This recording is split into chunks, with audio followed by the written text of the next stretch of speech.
The world watched. From bustling city squares to quiet living rooms, people gathered around screens, united in anticipation. The air was thick with excitement and curiosity. A new chapter in British history unfolded before our eyes. The Union Jack waved proudly, a symbol of continuity and change. Iconic landmarks stood as silent witnesses to this historic moment. King Charles III, crowned. The ceremony was a blend of ancient traditions and modern sensibilities, reflecting the evolving nature of the monarchy. The weight of history, the legacy of his ancestors, rested upon his shoulders. Expectations were high.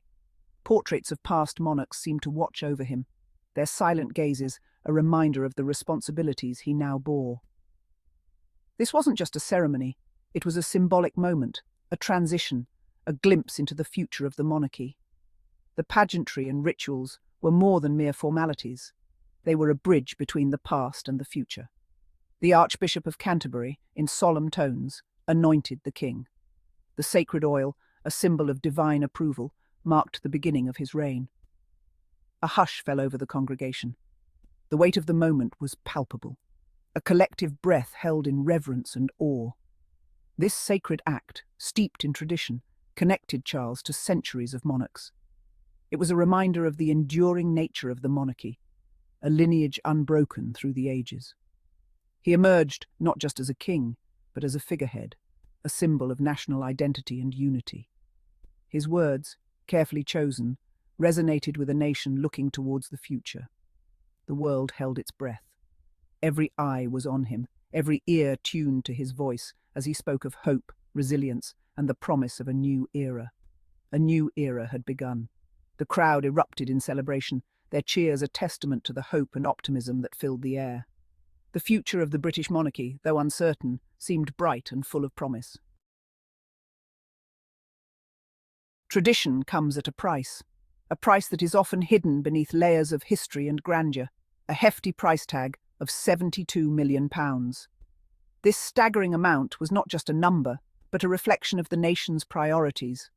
The coronation, a spectacle of grandeur and tradition, was funded by the British taxpayer. It was a day of celebration, a day when history was both remembered and made. Every jewel, every robe, every meticulously planned detail, a reminder of the cost of this historic event. The debate raged.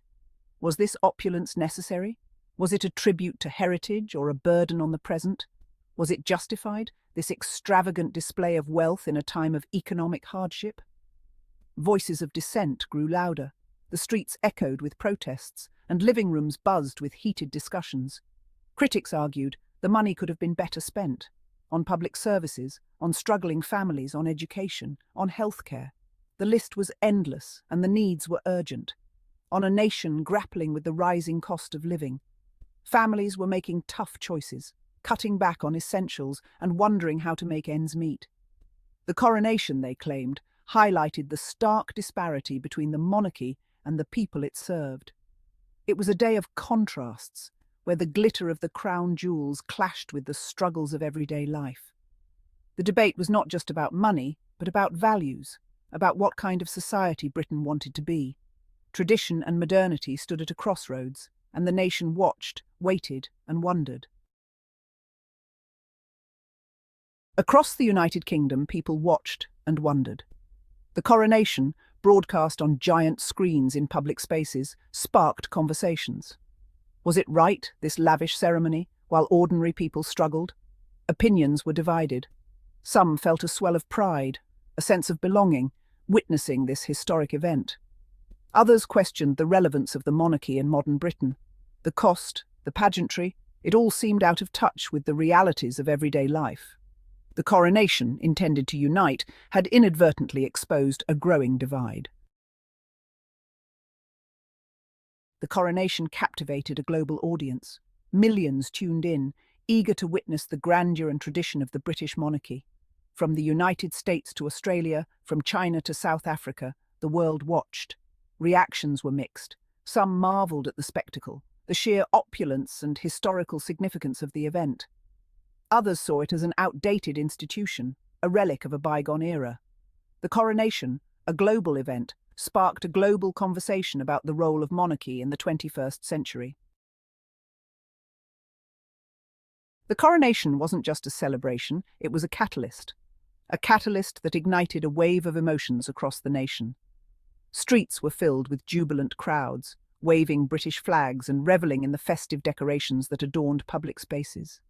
It was a moment of national pride, a spectacle that brought people together in a shared experience of history and tradition.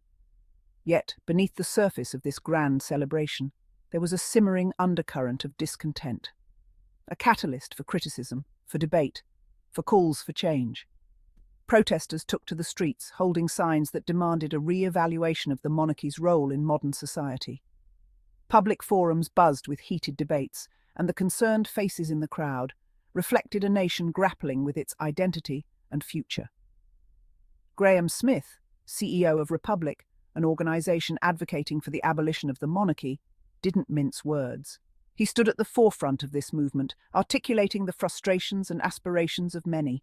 In speeches and interviews, he laid bare the arguments against the monarchy, challenging its relevance and questioning its place in a democratic society. A state-funded party for the royals, he declared, while the country is in the grip of a cost-of-living crisis, is deeply offensive. The lavishness of the royal events stood in stark contrast to the financial struggles faced by ordinary citizens. Extravagant party decorations, juxtaposed with empty wallets and coins on a table, painted a poignant picture of inequality. People struggling with bills and making ends meet found it hard to reconcile the opulence of the monarchy with their daily hardships. His words resonated with many, fueling the debate about the monarchy's relevance and the need for greater financial transparency. Crowds listened intently, absorbing the arguments and reflecting on their own views. Groups of people discussed passionately, weighing the pros and cons of maintaining a royal family in the 21st century. Demonstrators with banners about the monarchy's future added their voices to the growing chorus calling for change. The coronation, intended to bolster the image of the monarchy, had inadvertently provided a platform for its critics. The royal family, during their public appearances, faced a new reality where their every move was scrutinized. Critics speaking into microphones and news anchors discussing monarchy issues became a common sight, as the nation engaged in a profound conversation about its values, traditions, and the path forward. The calls for change were loud and clear, signalling a pivotal moment in the country's history. The cheers have faded, the crowds have dispersed. The coronation, a moment frozen in time, is now a memory, but it has left an indelible mark. It has sparked a conversation, a debate about the role of the monarchy in modern Britain. This conversation is not about to end. It's about transparency, about accountability, about the monarchy's relationship with its people. It's about ensuring that the institution remains relevant, that it reflects the values of the nation it represents. The coronation, in its grandeur and its controversy, has forced us to confront these questions. The monarchy, a symbol of British heritage, stands at a crossroads. To thrive in the 21st century, it must evolve. It must listen to the voices of its people, address their concerns, and demonstrate its value. The coronation, for all its splendour, has highlighted the need for change. A leaner monarchy, more transparent in its financial dealings, more attuned to the needs of its people. This is the challenge and the opportunity that King Charles III faces. The future of the monarchy depends on his response.